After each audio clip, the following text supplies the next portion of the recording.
Morning. I thought today I'd just say a few words about our main potato supplier, who are High Tree Packers up in Essex, who I've dealt with for 20 years. In my opinion, they grow the best quality potatoes in the country. And we send an Arctic in every 2 weeks and pick up a full Arctic load of potatoes, bakers like this, small potatoes like that, and then something completely different, which is I'm going to go on and talk to you about now.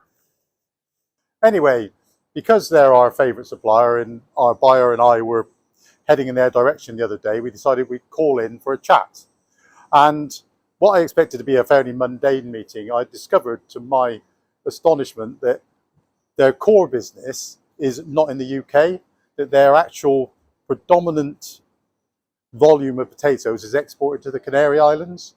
Well, Canary Islands used to grow potatoes. They used to grow something we used to call Canary King Edwards, which were the first new potatoes of the season.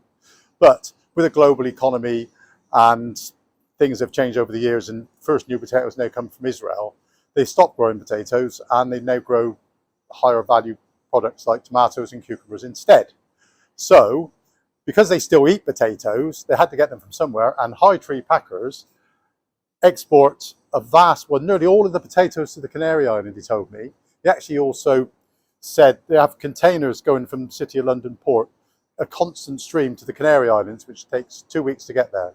All sorts of potatoes, the stuff we sell, and a small round potato, which the Canary Islanders cook in seawater, which is a Canary Island speciality.